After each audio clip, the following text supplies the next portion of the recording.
Shalom, salam sejahtera bagi kita semua. Kembali lagi dalam renungan harian kita. Mari Bapak Ibu kita memuji Tuhan, kita katakan, Yesus kau sungguh baik.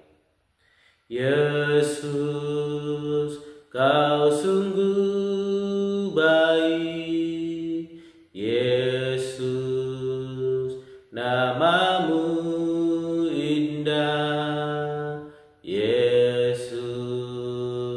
Ku cinta kau selalu, ku tinggikan, ku agungkan selamanya.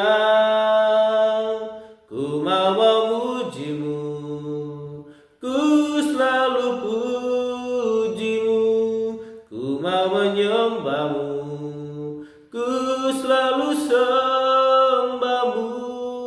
Kau yang layak terima semua pujian, kemuliaan hanya bagi Tuhan. Amin.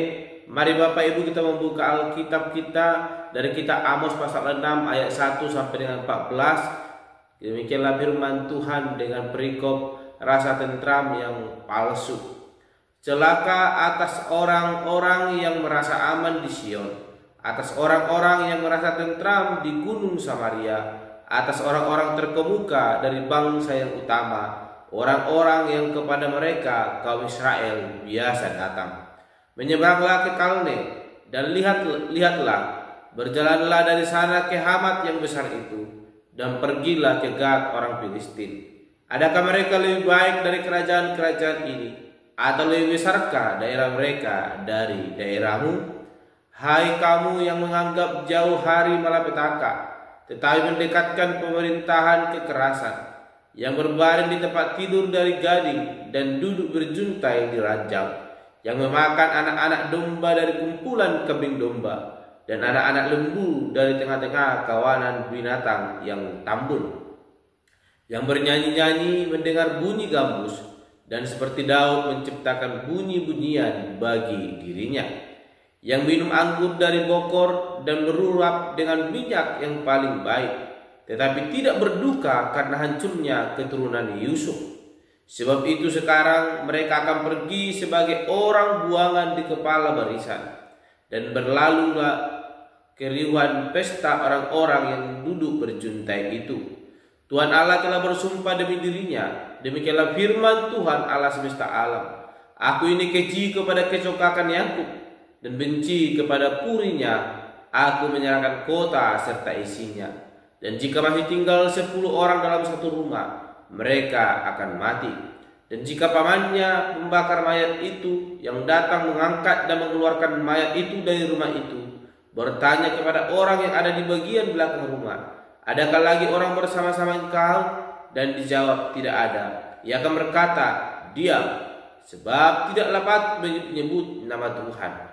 Sebab sesungguhnya Tuhan memberi perintah, maka rumah besar dirobohkan menjadi reruntuhan, dan rumah kecil menjadi rosokan. Berlarikah kuda-kuda di atas bukit batu, atau dibajak orangkah laut dengan lembu? Sungguh kamu telah mengubah keadilan menjadi racun, dan hasil kebenaran menjadi ibu. Hai kamu yang bersuka cita karena Lodabar, dan yang berkata, bukankah kita dengan kekuatan kita merebutkan Naib bagi kita? Sebab sesungguhnya aku akan membangkitkan suatu bangsa melawan kamu, hai kaum Israel. Demikianlah firman Tuhan Allah semesta alam, dan mereka akan menindas kamu dari jalan yang menuju ke Hamat sampai ke sungai yang di Araba. Amin. Bapak Ibu saudara terkasih dalam nama Tuhan Yesus Kristus, kita kembali merenungkan firman Tuhan pada hari ini, dan saya berikan tema bagi kita, yaitu waspada. Waspadalah. Ya, Bapak Ibu terkasih, kata waspada ini sering kita dengar, dan ini berarti kita harus berhati-hati. Waspadalah, kata ini boleh mengajak kita untuk boleh berhati-hati di jalan yang banyak tikungannya, kelokannya, bahkan banyak persimpangan atau tanjakan turunan. sering kita melihat rambu-rambu lalu lintas. Dan ini bertujuan supaya kita berhati-hati, waspada ketika kita boleh melewati persimpangan-persimpangan, kita boleh melihat kiri kanan, supaya kita tidak asal menerobos, supaya perjalanan kita berjalan dengan baik. Kalau kita tidak memperhatikan, kita tidak berhati-hati, kita tidak waspada, maka akan terjadi kecelakaan ketika kita berkendara. Dan ketika kita melewati jalanan yang berkelok-kelok, maka kita juga harus waspada, berhati-hati. Karena kita menyangka di depan lurus, ternyata ada kelokan. Kalau kita terus tancap gas, maka kita akan masuk ke dalam jurang. Demikian dengan tanjakan dan turunan. Kita berpikir mungkin di gigi 3 kendaraan kita akan terus bisa menanjak. Kita mungkin pikir tanjakannya tidak terlalu panjang, sehingga kita asal tancap gas saja di gigi 3. Namun di tengah tanjakan itu dia kendaraan sudah mulai tidak lagi menarik. Dia harus pindah oper gigi ke gigi 2, tapi kita paksakan ke gigi 3. Dan ini akan berbahaya secara kendaraan kita boleh mundur dan terjadilah kecelakaan. Bapak Ibu saling terkasih dalam nama Tuhan Yesus Kristus, kenyamanan hidup seringkali menguji atau mengurangi kewaspadaan kita. Sama halnya dengan berkendara tadi. Karena terlalu nyaman, dengan kecepatan tinggi, kita lupa di depan ada persimpangan, ada tikungan, ada tanjakan, atau ada turunan, yang membuat kita tidak waspada, tidak berhati-hati, sehingga terjadi kecelakaan. Kondisi yang demikian membuat kita terbuai dan akhirnya dapat membangkitkan kesombongan. Mungkin kondisi seperti itulah yang sedang dialami oleh bangsa Israel yang sedang kita renungkan pada hari ini. Di mana kemenangan yang diraih bangsa pilihan Tuhan ini bukannya membuat mereka semakin rendah hati di hadapan Tuhan. Namun kita melihat kemenangan yang mereka peroleh dalam setiap peperangan yang mereka lalui membuat mereka semakin sombong di hadapan Allah. Sekalipun mereka telah melihat yang dahulunya mereka dalam satu kerajaan, namun mereka terpecah menjadi 2 kerajaan. Itu semua terjadi karena keadaan keberdosaan mereka yang membuat Allah marah sehingga mereka terpecah. Namun itu bukan membuat mereka boleh melihat, memperhatikan dengan baik mengapa semua itu boleh terjadi.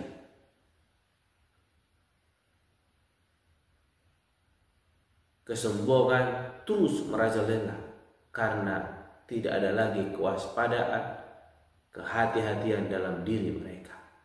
Mereka terlarut dalam kondisi kemenangan yang mereka peroleh, yang membuat mereka berkata bahwa kemenangan yang mereka raih adalah karena kekuatan mereka sendiri, bukan karena Allah.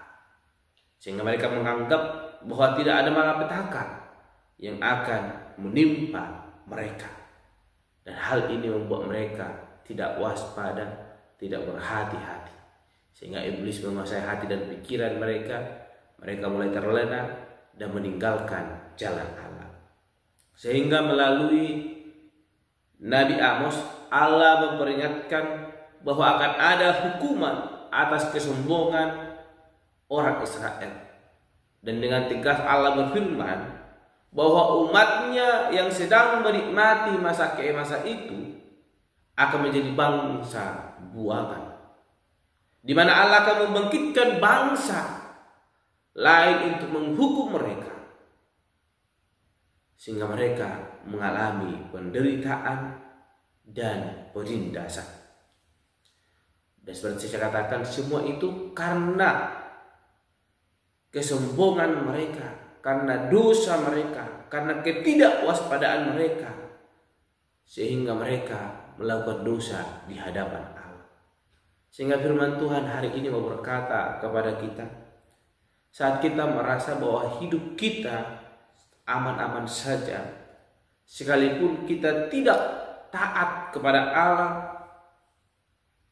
jangan pernah berpikir bahwa Allah akan tinggal diam saja.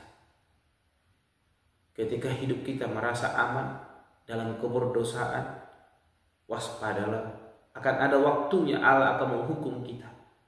Oleh karena itu, sebagai orang yang percaya, terus kita waspada, berhati-hati, berjaga-jagalah, karena lawan kita si iblis seperti singa yang mengaum, yang sedang kelaparan, yang mencari mangsanya. Dan itu terjadi ketika kita mulai tak waspada, maka disitulah si iblis akan mulai menggerogoti iman kita dan membuat kita jatuh dalam keberdosaan. Jangan sampai rasa aman yang kita miliki, rasa tentram yang kita alami, mendatangkan hukuman dari Allah. Mari waspadalah, berjaga-jagalah, berhati-hatilah. Jikalau kita melakukan dosa, mari kita akui di hadapan Tuhan dan kelemahan kita di hadapannya, sehingga dengan rendah hati kita akan merasakan damai sejahtera yang daripada Tuhan Allah. Mengapa bangsa Israel mengalami penghukuman? Karena mereka sombong di hadapan Tuhan. Sekalipun Allah yang penuh dengan kasih telah memperingatkan mereka, tapi mereka tetap dalam kesombongan mereka. Oleh karena itu firman Tuhan hari ini mengingatkan kepada kita, berhati-hati, berjaga-jaga, waspadalah,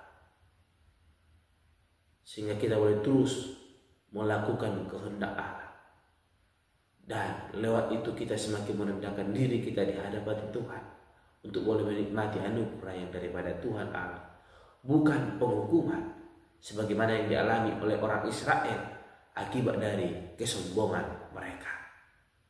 Kesombongan tidak membawa kita ke dalam sukacita, namun kerendahan hati yang kita miliki itu akan membuat kita mengalami sukacita yang daripada Tuhan Allah.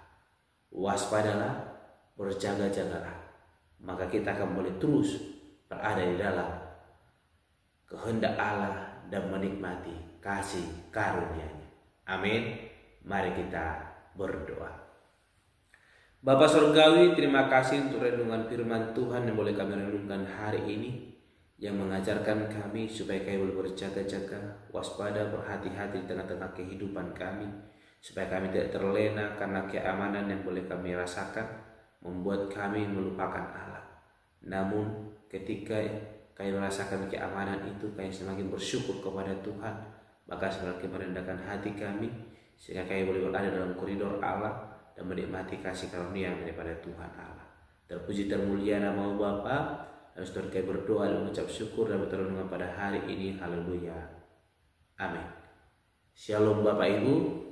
Tuhan Yesus memberkati.